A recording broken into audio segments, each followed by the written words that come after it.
What's up, guys and ghouls, and welcome to another episode of Fright Mic. I'm Liz. I'm Sam. And today we're continuing our trap scream. It's so silly. It's so dumb. Our trap scream month with single location for the most part. People being trapped in not great ideal situations, unfortunately. With no chance of escape. Little to no chance of escape. Little to no chance. We'll see how the month goes. Yeah, we'll see how it plays out. And we're taking a little bit of a darker turn on this from last week, I feel. Yeah. With the platform from 2019. A first time watch for me. Like last week was a first time watch for you. This is crazy. I know, because you've seen the platform before, right? Yeah. Okay. I saw it one other time, like around the time it came out. Okay. Because the premise very much intrigued me. I like a dystopian moment like this. Yeah. And I love a single location, honestly. I like to see what they do with single locations. A lot of times it's like not overcomplicated, so they end up being really good. Yeah. Yeah. But this movie, like, just when I was reading what it was about initially, I'm like, oh, it's giving, like, The Cube, you know? Yeah. Or not The Cube, just Cube. Yeah, yeah. But yeah, like, which we have actually covered on oh my God, I feel like it was, like, the first year that we did our podcast. Like so long ago, It yeah. was so long ago. But yeah, it was, like, giving that kind of vibe. Yeah. Like, survival of the fittest. I actually did think of I think that do you remember it was like a week ago, 2 weeks ago, I don't remember. I had a whole thought that I was going to tell you. Mm-hmm. And then I think it was when we were recording. I was like, honestly, I lost it. That's so embarrassing. I think I was going to bring up Cube because they did the remake. Oh. And when we were talking about movies for this theme, I was going to bring up the remake of Cube. I don't know if it's any good. Yeah, I wonder if it is. But yeah. There's 3 Cube movies? Because there's Cube, Cube Zero. And Hypercube. Hypercube. That's the other one, yes. And now Cube the remake. Interesting. Yeah, I've been wanting to check that out Yeah, I don't know. to see if it's how it is. I'm always scared because Cube was so good. I know. The second one wasn't bad from what I remember. I can't remember which one is the better one though, 2 or 3. I don't know. Cube was wild though. I saw that movie when I was like far too young to have seen it. But yeah, it still fucks. Still hits. But this one actually got a sequel. The Platform 2 came out this year, I believe. But I have not seen the sequel yet. No surprise here. I have also not seen the sequel. Yeah. Ah, well. So it's whatever. Maybe in the future. But this one has high scores, at least on IMDb. 7 out of 10. It has an 81% on Rotten Tomatoes, so it's still got high scores. Yeah. I believe this got like a film festival release. I don't ever think it got a wide release, but it's been on Netflix since 2019 because I remember watching it on Netflix in 2019. Yes, it's still on there, the platform and the platform too. So going strong. I know. I don't know. Is this a Netflix movie? This isn't a Netflix movie, is it? I don't think so. No. Okay. I don't remember seeing like Netflix original. Okay. Oh yeah, they do say that, don't they? They do, but I don't think it is. Okay. I think it just like lives on there permanently. Just been on there for forever and a day. Yeah. Yeah, I think so. I'm scared to talk about this movie. Why? Because I feel like I have an unpopular opinion. You hated it? I didn't hate it, but I didn't love it. Really? No. I was going to say that earlier, and then I didn't. And that's why I was okay. like, yeah, but I can't hold it in. Word vomit. I can't hold it in. No, I thought the premise was really cool. So I got my husband to watch it with me, just based on the premise. I was like, yeah, it sounds familiar. It's been on my like Netflix queue or list or whatever they're calling it now for years. So I was excited to actually sit down and like watch this with a purpose.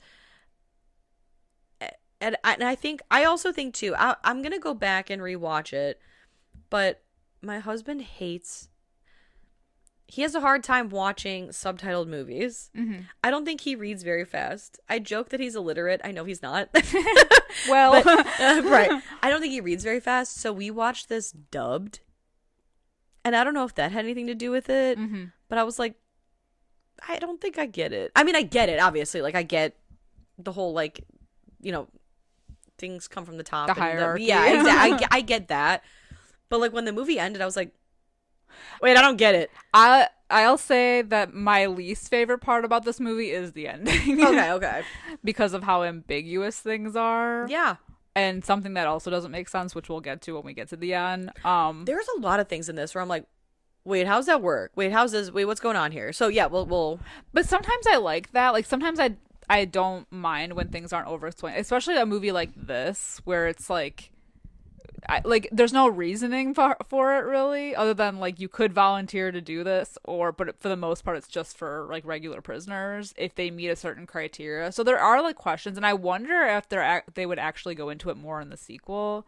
I don't know for sure because I haven't seen it. I don't know. My question more so was like, okay, so you have that prisoner, that woman, Miharu. Is she the one who rides the platform? Yeah. Okay. So we see very early on this platform.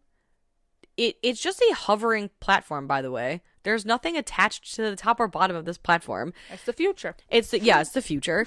So it's this hovering platform that slowly lowers all day long to, we find out, like 333 levels of this prison. And then when it reaches the bottom, it shoots back up to the top. And yet, we are told that there is a prisoner, Miharu, who every single day rides this platform down to the bottom in I was search of gonna her save child. that point to the end. Sorry, but yeah, but then go it on. like it shoots up, and I'm to believe that she just manages to get on her own level every time, or how is she deposited I don't back think onto she her is. level? I think she's just. I feel like she must get off every time at some point. But then how does she get back onto her level? Because they're like, I don't know. The rules are very confusing to me because they're really weird about the food and the keeping of the food. They're gonna ice you out or boil you. But if a prisoner rides the platform which they're allowed to do, and just gets off at a random point, they're allowed to just hang out. Yeah, apparently. I don't know, but but they are really they are really strict about the keeping any food, like don't hoard away food on your level. Yeah, like okay, yeah. So anyway, I just kept thinking about that. I was like, okay, and then when we get to the end, well, I got thoughts on that too. Yeah, the ending is by far my least favorite part, but yeah, we'll get to that. Yeah. But like in the beginning of this movie, it's giving like the menu almost, because we're shown like this like prestigious kitchen staff preparing these like super like fancy meals and everything to put on this platform. And then we're immediately cut to a man waking up in a cell at level 48.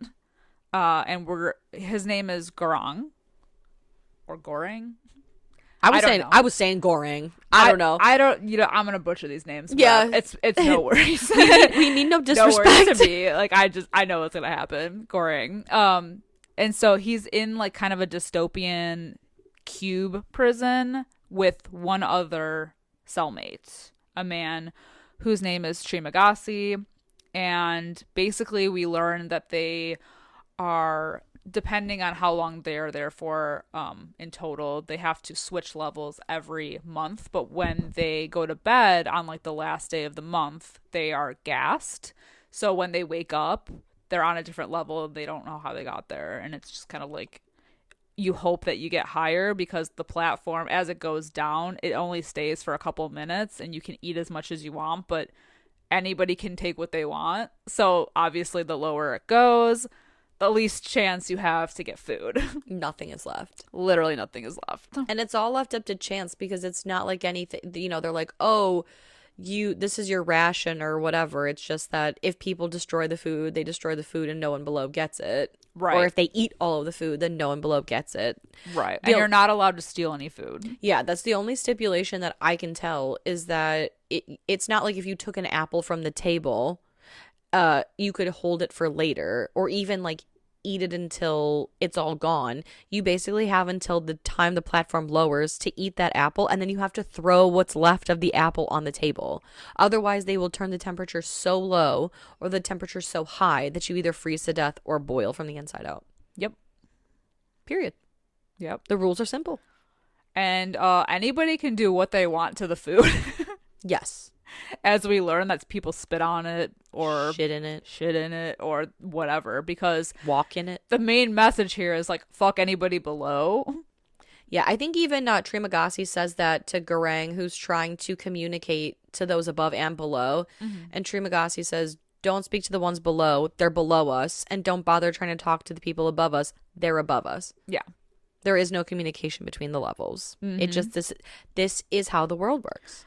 And we get kind of a brief flashback where we see Goreng agreeing to volunteer to go into this program. So he didn't necessarily do anything wrong. He just volunteered to do it to write a book and to get a possible accredited degree. And also to quit smoking. So he's in there for 6 months? I think so, yeah. Yeah, 6 months, I believe. So yeah, so he just like volunteered to go in here. And every prisoner is allowed to bring one object. It can be anything that they want. And he decides to bring a book, Don Quixote. Yeah, he brings Don Quixote. Which everybody in this movie gives him a shit for. Yeah, even though, so we find out later that the lady who did his admission interview to go into the prison ends up being in the prison. And she's like, you brought a fucking book. What are you, stupid? Like, a fucking book? Mm-hmm. Which... I mean, I would have. Hey, I gotta pass the time. Yeah, I would definitely be reading that book a lot over the course of 6 months. Yeah, I'd buy like an anthology. Yeah, I'd bring something a really thick book. Exactly, multiple stories. Yeah, we get a lot of information dump in the beginning because Trimagasi kind of goes over like he's getting questioned, and so we learn that he he was watching TV one night and made me laugh. He got obsessed with an infomercial about a set of knives, or like one knife that you can sharpen and it'll cut through literally anything, and he became obsessed with the idea until they rolled out an even better model of that. Of course. And it is a self-sharpening knife. It's hilarious. And so his item is that knife. Which is so Samurai smart. Plus. The Samurai Plus, which is so freaking smart. It's a good item to have. Yeah. That story made me laugh so bad when he's like, I mean, I got this. I was obsessed with getting this knife sharpener. I mean, it could just sharpen the shit out of all your knives. And then the next thing I know, they're selling a knife that you never have to sharpen. Like, oh my God. But what's interesting is from this conversation, we learned that at one point, Trimagasi was at level 132. Yeah. Which is really far down. And so Goreng is like, how did you make it out? Because obviously by that point, there would have been like no food left. So he suspects that he definitely probably killed someone and ate them because there's no reason why he would be alive. Right. Or there's no other way he would be alive. Yeah, he just assumes that he killed his roommate and ate him. Yeah. And then we do see, like, after, I don't even know how many days it is, but one day the platform lowers and there is a girl on the platform, and that's Miharu. And Goreng is trying to speak to her, like, hey, are you okay? Because she looks a little, like, bloody. And Trimagasi's like, don't even honestly, don't bother with her. She's totally fine. She kills her cellmate every month, and then she rides the platform looking for her son. But the thing is that there are no children under the age of, I think, 16. Yeah. So they say, allowed in this prison. Yeah. But so she rides the platform every day. Mm-hmm. Or I guess not every day. They don't explicitly say that. But like every month at least. Yeah. To look for her son. And she kills her cellmate every month because when you kill your cellmate, they have to give you a different one. Or they die somehow. Yes. Because people do throw themselves off, including someone that was above them on a level. And when Goring kind of questions why he would, because he's on the upper level, Trimagasi kind of says, like, well, when you have the food, you have nothing else to look forward to. So, like, when you're guaranteed something, there's, like, nothing else to live for at that point. Right, exactly. People lose their minds. Yeah. So that's interesting. Yeah. So she's basically just trying to kill any cellmate that she has in the chance that her son will like respawn next to her. Yeah, she's hoping that one day her son will randomly be her cellmate. Which, I mean, how long are you here? How long do you plan on keeping that up? Yeah. Well, and then we find out that Trimagasi didn't end up killing his cellmate. His cellmate just completed his time. Yeah. In there, in the prison. But that's a little suspicious. Yeah. That's a little suspicious. That's weird. And also, at one point, a body fell onto their level, and then they ended up eating that. And that's how he claims he is able to survive. Right. But so they smell gas. And so when they wake up on level 171. That sucks. And Trimagasi, not only did Goreng wake up on level 171, but Trimagasi has Goreng tied to his bed and says, you know, you're a lot younger than me, and you know, I'm just an old man, and I really can't take my chances. Like, I won't survive. So, you know, I think what I'll do is for 7 days, I'll just let you be. You know, and I'll let you kind of just like get used to it, but you know, like get everything out. And then day 8, I'm gonna start slowly eating strips of your flesh. But don't worry, I'll let you have some too. And I will clean Wild the wounds. Move, man. That Samurai Plus he's putting it to good use. Yes, he says he'll clean the wounds so he doesn't get infected, and then he says he'll avoid the genitals until later. Until later. What? I think when they're like this low, I think the other thing too is like right when they wake up, they hear like screaming, and there's like another body that falls. So it's just kind of like one of those like when they like somebody wakes up and they realize how low they are, they're like, oh no, fuck this. That's what makes this movie so bleak. Especially because there is always that chance that you will wake up on a higher level. Right, but you still have to endure a month of like basically no food or trying to figure it out. And to some people, it's just like not worth it to them. Yeah. Like we even see at one point someone chose suicide by laying where the platform would just cut him in half. Ugh. Yikes. Oh God, that's so gross. Yeah. Yeah, so they kind of show him losing his mind, Goreng, I mean, and trying to loosen the strips on the bed, but it's all to no avail because day 8 approaches and Trimagasi, I think he calls him a snail too. Yeah. He calls Goreng a snail. Mm-hmm. For I don't understand why. I don't know. I don't know. But so he's like, well, guess what day it is? Lucky boy howdy, it's day 8 and lucky me. And don't worry, I'm going to start eating you nice and slow, and I'm just going to start really easy. And Goreng like almost gives up basically. Like he's turned his face away. Yeah. He doesn't want to watch. He gets a strip out. Yeah, he gets one strip. Oh my God, it's so bad. It's so gross. But then our girl Miharu appears. Ba-dum-dum. And jumps off the platform, slits Trimagasi's throat aggressively, and cuts Goreng free. And then hands him the knife.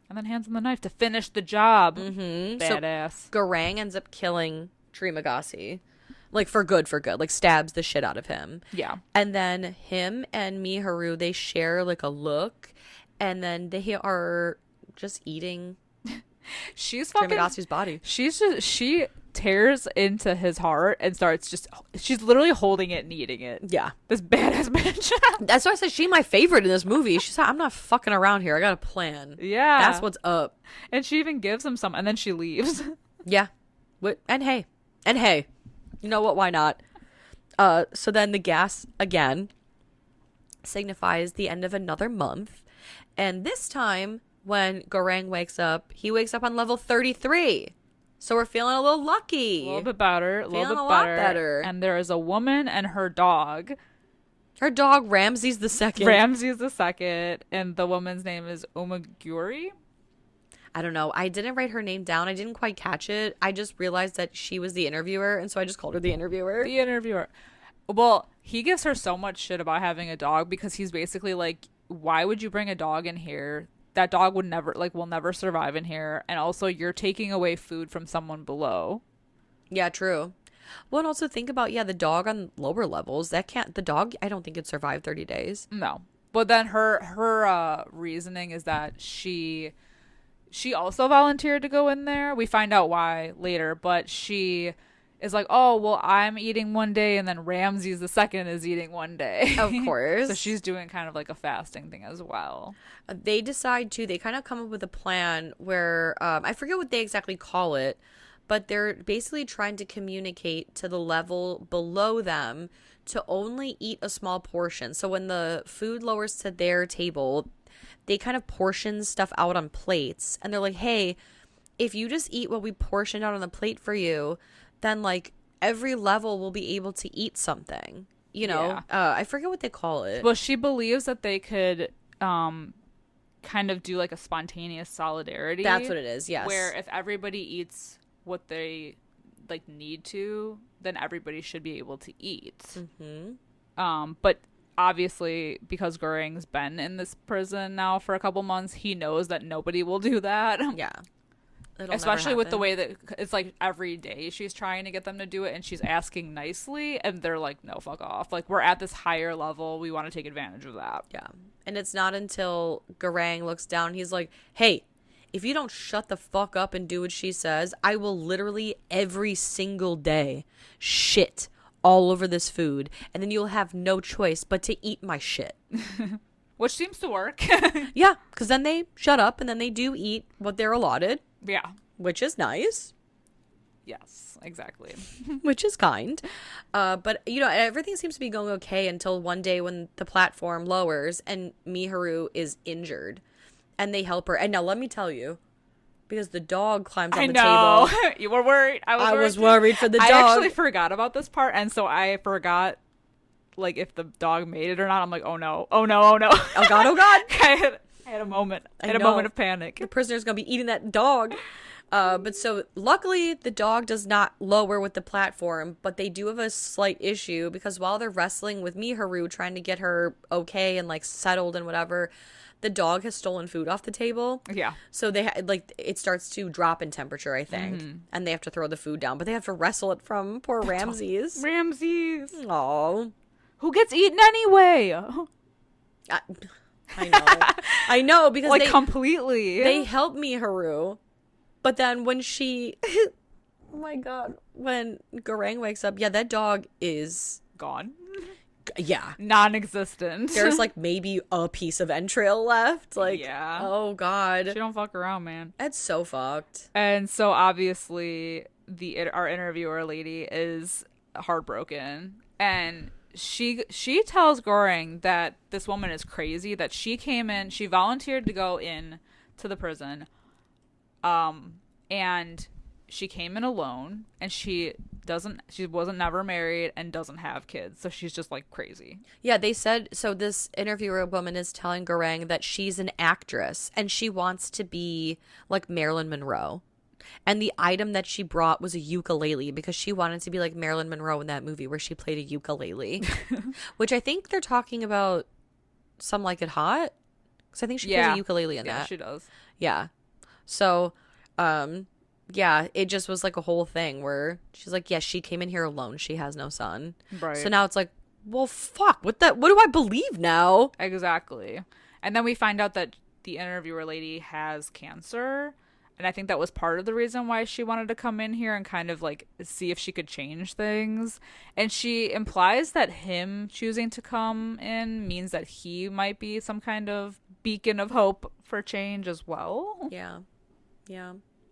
So that sucks that she's got cancer. I mean, it's like the most unsexual. She like takes her shirt off and shows that her skin's being like eaten alive. Yeah. Enjoy the podcast, like what you hear, and you want to hear more? Well, you're in luck. We have a Patreon. That's right. If you don't know, we talk about new movies on our Patreon. We do monthly rewinds so that way you can find out what we are watching between our main episodes. Sometimes we craft spooky cocktails to match our theme of the month, and watch parties galore. So much fun over there. Head over to patreon.com/Fright Mic podcast to check that out. Again, if you want to hang out with us a little bit more, then support us over on patreon.com/Fright Mic podcast. And we'll love you forever. Okay, bye. But anyway, we cut now to a new month. So now we're at level 202. Ugh. So bleak. This is the furthest down we've ever been. And when Garang wakes, the woman has already hung herself. Yep. Yeah. And like all the while Garang keeps having these hallucinatory visions of Trimagasi, and now he's having them of this interviewer woman as well.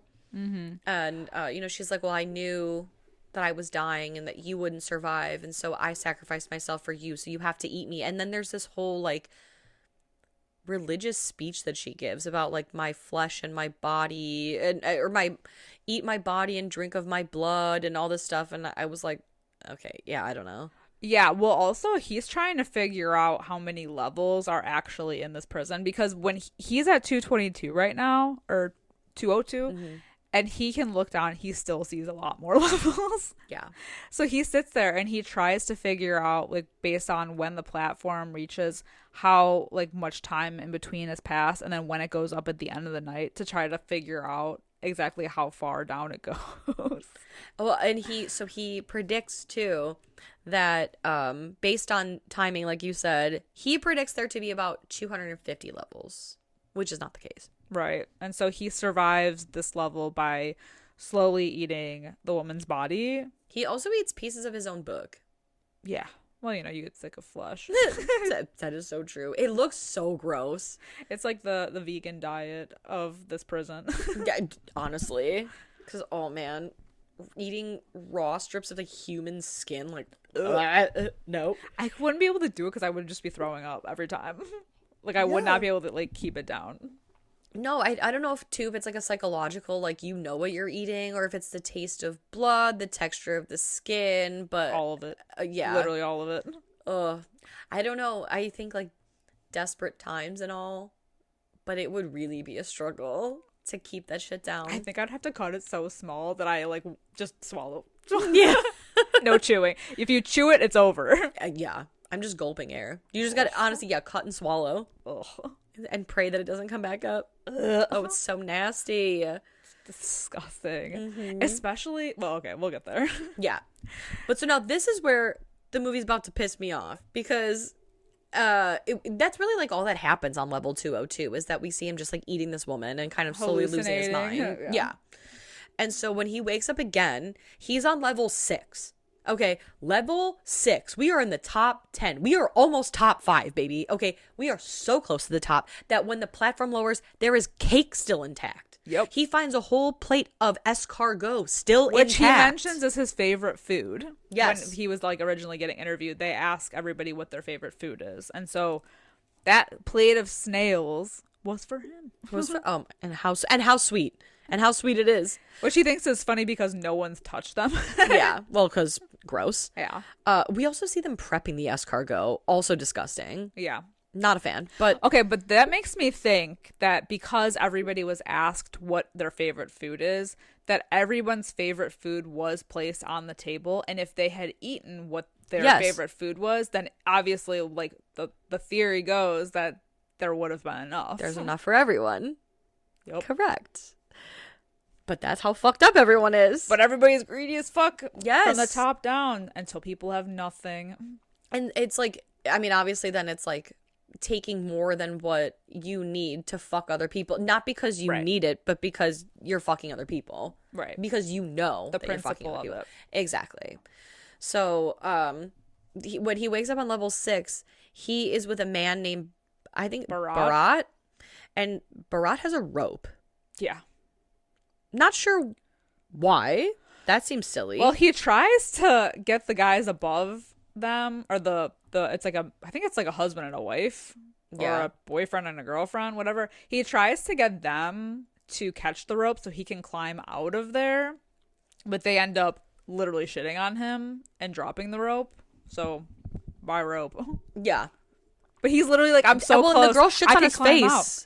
I know, but he was so close. I know. He was like, I could just climb the fuck out of here. But that's the problem is, like, I mean, I guess if your idea was to climb, why wouldn't you ask for a ladder? Why would you ask for a rope that you need an anchor point above you? But I feel like even with a ladder, they would have fucked him. No, for sure. But at least it's like something. There's a chance. There's a chance. We could all climb up the ladder, you know? Right. So this rope was dumb. And he loses that rope immediately. And so they decide, like, hey, why don't we, since we are towards the top, why don't we decide, like, we'll ride the platform to the bottom and we will make sure that everyone takes a small ration until we get to the bottom. And that way, every single person will get a little bit of food. And they decide, too, at some point that they're going to start handing food out at level 51 and beyond, at least for the first day, because levels 1 through 50 seem to always get food. Yeah. So level 51 and beyond is when they're going to start passing out food. And they decide to make weapons, but the weapons are just the posts on the back. yeah. And things get pretty gnarly, right? Things escalate quickly enough that basically Garang and Barat, they have to start beating these people off. Yeah. Until they reach a level where I think this guy... It's like at level 52, where they meet a man who Barat already knows, who like kind of he befriended at some point, who basically convinces them to try to reason with people over threatening them. Because if they're trying to send a message, like, threatening is not the way to do it. And also, they need to send a message that would reach the top, or, like, you know, the superiors, the people at level 0, to get their attention. And so by feeding everyone, it doesn't really send a message. What's really going to send a message is if we send something perfectly intact back up to them. Back up to the kitchen. And they decide to send the panna cotta. Yeah. The panna cotta. And so they're basically like, then Garang and Barat, they are spending this day. Mind you, this is, I think, like their second day on the 8th, on level 6. Okay.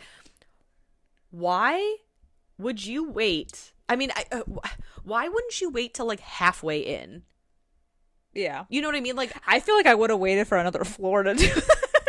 Okay, like I don't know why this was the start of what the movie starting to piss me off, because I was like, you get on level 6 after starving and like eating a fucking woman. Why wouldn't you get like a couple days of food in you and then like come up with this plan? Yeah. Like, immediately you're just gonna be like, we're gonna fuck everything up now. Like right now. Yeah, like right here, right now. Yeah, now. they needed to do it on level 6 because they needed to be able to be high enough to Right. ration the food. So like that makes sense. That makes sense. But yeah, like the waiting, the not waiting, I Yes. guess, like the doing it right away doesn't. I would like want to get enough food so that I had the energy. Thank you. Because they have to fight people off because, you know, everyone's aggressive. They're, especially at the higher levels. They're like, I'm finally up at a level where I can eat whatever I want and like how, you know, however much I want. Yep. And so it gets intense. And they straight up fucking kill people. Yes. It gets like so aggressive. That's the thing. Like you said, it doesn't make sense to me. I would get my energy levels up. I would eat, like I would try to get some like protein in me to get a little bit of my strength back before attempting to do any of this. So now anyway, yeah, they're basically then from here on out guarding this panna cotta with their life. Like you said, killing people to keep from getting it. And they find the level with the woman on it, and she's dead. Yeah. Miharu. Yeah. And I think 2 other people are on that level as well, right? I think she was attacking them and they killed her. Yeah. And they beat the shit out of our guys. Yeah, this fight was gnarly. It was brutal. And bloody. Yeah. They barely come out alive. And the crazy thing is that they get back on the platform after killing those guys and they're all bloody and they're bleeding over anything that's left. Yep. I'm like, yep. Oh. They ride the platform all the way down to level 333. But what's crazy, so the platform won't stop if like everyone on the level is dead. So there's a good chunk where it doesn't stop at all because of the amount of dead people toward the bottom, and we see the carnage of different bodies and different positions and disarray and everything. So it's pretty brutal. It's brutal. And that also makes sense for why he accounted for only 250 floors when there's so many more. Yeah. But so they reach level 333 and it stops. And you think like, okay, we've reached the bottom. Mm-hmm. And Garang sees in the shadows underneath one of the beds, there is actually a kid. And at first they say it's her son, but I believe the child is a girl. Yeah. But so they're like, oh shit, this is Miharu's kid. Mm-hmm.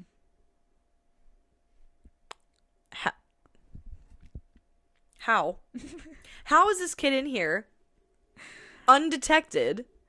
And there's 333 levels, 2 prisoners per level, right? And I guess like you'd have to account for like the dead bodies and all that yada yada. But if you figure at the end of the month they're gassing everyone and moving the bodies, how is this kid hiding? How are they not like 1, 2, 3? Like there, something maybe the kid is was off able here. to move around enough. I don't know. It makes me also think that maybe the Miharu was, maybe she did find her and maybe she was killing any roommate that was with the kid.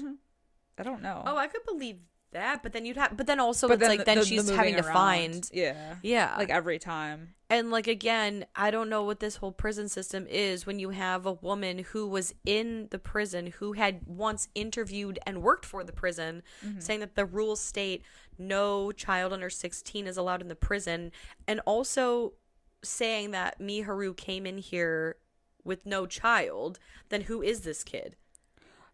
How did this kid get in? And but do we really believe these people?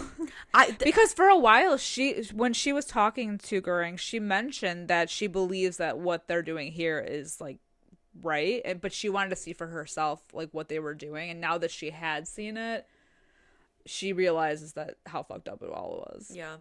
So like I don't know, maybe it was like she believed that she was doing the right thing until she was in it. Right. True. So you see, like it's always like when you're on the outside looking in, it looks so nice, and once you're on the inside, yeah, you realize it's full of shit. Yeah, I don't know how the kid was there or why. I don't think we're supposed to know. It's just kind of like oh well maybe, because then they're like realizing, well, we have to feed this kid, and the only thing that's left is the panna cotta, which is supposed to be the message that they're sending back up saying like fuck you. Yeah. But they realize they have to give the kid the panna cotta to eat in order for her to survive. So they give her the panna cotta. And then over the course of the night, Bharat bleeds out, so he's dead.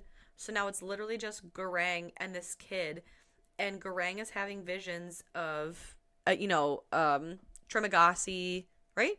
Okay.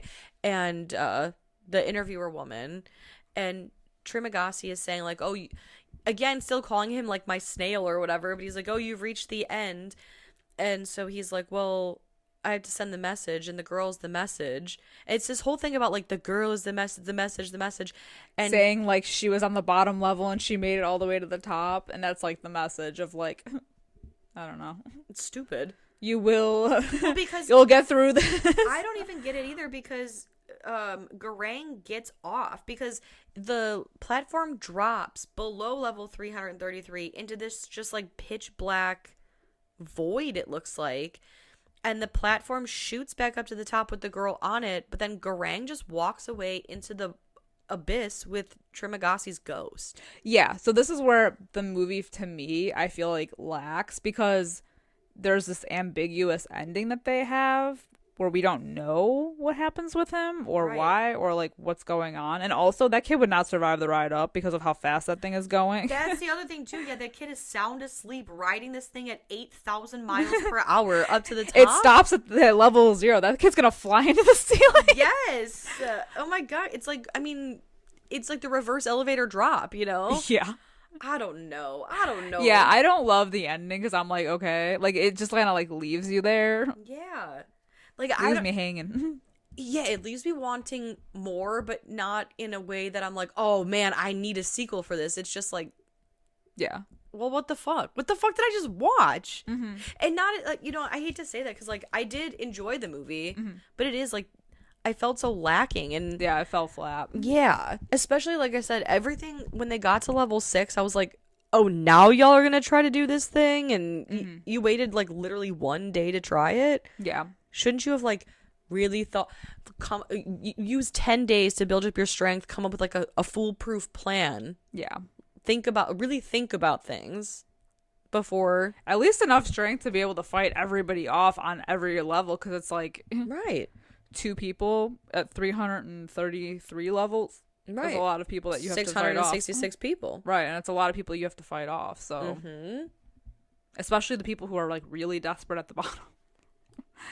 You're telling them at Exactly. level 300, you're gonna tell them they can't, Yeah. Yeah, it's wild. It is crazy. I don't know about the ending. I'm not sure what the message is supposed to be. But With the here kid? we are. Yeah, with like the kid and like the food is the message, and then the food was never the message. The girl is the message. Well, I think the food was a What? fuck you, saying like, Yeah. no matter how like starving we are, like we're gonna throw this in your face and Yeah. bring it back because it wasn't good enough. You can't just like throw this on the plate and like expect us to die for it. But like the girl being the message, I think is just kind of like a message of like through it all survival. Right. I don't know. You I was know? like, is this like a children of the future type thing? Like, I don't really know. I didn't get it. So I'm sorry if I sound stupid, No, it's fine. but I don't get it. Well, yeah, I like I said in the beginning, the ending to me being ambiguous, I don't love. I feel like it really does fall flat. Yeah. Almost to the point where I was like, even though I'd seen this before, I mean, I saw it back in 2019, I kind of forgot about the ending, so I'm like, oh yeah, that's yeah. I was like, oh damn. Yeah. I know, because the concept of it is so cool. And I see I mean, I don't know if they're trying to draw parallels to like Dante's Inferno with like the different levels and like the further down you go. And then obviously 333 is half of 666. And then with 333 levels, 2 prisoners per level, then you have 666 prisoners at all times. But then I'm like, but then there's a level 0, and then there's that like void level at the bottom. So there's really 335 I levels. think the level 0 is just where they load everything. Right. Yeah, like the people, But this the whole like, chefs prison come in. structure. Yeah. But yeah, I get it. And I don't know why in my mind, to me, it looked like the prison, it looked like the Hive from like Resident Evil. Yeah. Well, I think they call the prison the pit the whole time. And they have this like ominous administration that's running it. And we don't know anything about them. Yeah, we don't learn too much about anything. No, because we get like little flashbacks, but even the flashback scenes are just of the interview that's being Yeah. taken with Goering. So That's another thing too. Yeah, I don't know. I guess I don't know why we focused on Garang either. If we had to focus on any, like, I mean, we focused on him because he's the one that's making the change. Nobody else was gonna do this, and so that's why the interviewer lady says like maybe the purpose of you being in here is to start this like revolution, because clearly nobody else was gonna do it. True, but I feel like almost I mean, I don't know what. I guess I don't know how I'm trying to articulate my point, which sucks. But like, no, I don't know. I'll have to think of a way to like word it. Yeah, well, it Because was. I get that, like I get that, but I guess why we focus on his points, or like why he was there. yeah, like why? Because the movie takes place in the prison, except for the like 2 scenes where we get him interviewing. So I guess I'm confused why we're pulling out of what's going on currently to see him interview when it really has nothing to do with anything as for why he's in there. He's trying to he wants the degree. Yeah, He wants to quit smoking. and he wanted to write a book, I believe. I think the point. So the first one with him being interviewed, I think to just establish that he volunteered to go in there, like why he's there. Yeah. Maybe it was just to give him some kind of backstory as to like whatever, like why someone would Like choose. he's not like other prisoners. Well, like why he would choose to be somewhere like this. And then I think the other one was to make the point of the whole snail thing, like what's your favorite food? It's snails. And so the whole point, like I said earlier, about if everybody picked a favorite food and they only ate that food, then there would be enough food for all of the people. Right. I don't know if that's because then she mentions that again. I think the interview lady mentions that again at some point.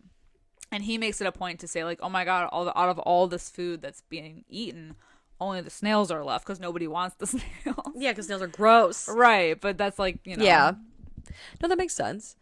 That's the only reason. And then everybody he meets is in there for a different reason. True. Yeah, I think a very interesting concept. Yeah. Lackluster ending. Lackluster ending for sure. And yeah, I don't know. Like I said, I watched this dubbed, but it's not traditionally how I like to watch foreign films. So then I don't know then if that also took me out of it a little bit too, or if I missed something and like if it got like lost in translation a little bit too. I don't know, because sometimes that does happen. Yeah, maybe it does happen. I'm not sure. I think I've only watched this movie dubbed. I'm pretty sure. I don't know. Is there not an option to watch it subtitled? I don't think so. Okay. I don't think so. Maybe. I don't know. I just didn't check because it just popped up dubbed. No, I'm pretty sure. I'm pretty sure it's just dubbed. Okay. Okay. Because I know sometimes, like I said, my husband doesn't traditionally love to like read subtitles or anything like that. So we have watched certain movies. Like I will watch them subtitled, but then when he wants to watch them, we'll have to watch them dubbed. Yeah. Yeah, I don't usually love dubbed either. Yeah. I feel like it takes away from the experience. Yeah, because you got someone's like goofy ass voice. Yeah, exactly. Okay, so that makes me feel better that it just is dubbed. Yeah, I think Okay, it just good. is. I remember the first time I watched it, and I believe it was dubbed as well. Okay. So it's just there. Excellent. All right, well, what's your rating on the platform? I don't know. I mean, it was fine. So I guess I'll go middle of the road. I'll give it like a 2.5 out of 5. Just for, I like the concept. Mm-hmm. And I think like a lot of the action like the fight scenes were like gory. So like the gore was good. I like the acting, but it just didn't like knock my socks off, and I didn't like the ending. What about you? So when I first watched this movie, I really enjoyed it a lot because I thought it was something different and really unique. But then going back to watch it again, maybe because I knew it was gonna happen, it kind of like took something away from the whole experience a little bit. So like I guess for rewatch, it's not like great for that unless you're looking for like more hidden meaning in it. And the ending like really makes me mad every time. Yeah. So I think I'm gonna get like a 3 out of 5. Yeah, that feels right. That's Like solid. I think it's really good. Like I enjoy this movie even though it's really dark and bleak and everything. Like I think it's interesting. I do want to watch the sequel at some point just to see like what it could possibly be about. I'm Yeah. guessing they expand more on everything, but yeah, but I do find it interesting. Maybe it'll be like the Purge situation where the first one was like a jumping off point and the second one kind of expands a little bit. Well, that's why I'm comparing it to Cube because like in Cube, we're just in the cube. Sure. And then in the other ones, you're outside of the cube for a while because you're learning about this, like who made it, the whole, that administration and people watching those people. So yeah, like you do get the small world view and then the outside Yeah. portion of it. Very interesting. Yeah. Anyway, let us know what you guys think about the platform if you've seen it or if you've seen the sequel. Hit us up in our Discord at Fright Mic Podcast, or you can comment or follow along on all of our other social media platforms. We're everywhere. And if you have a few minutes after the show, you don't mind giving us a quick 5-star rating and review, we would really, really appreciate that. And until next time, I'm Liz. I'm Sam. Rest in peace.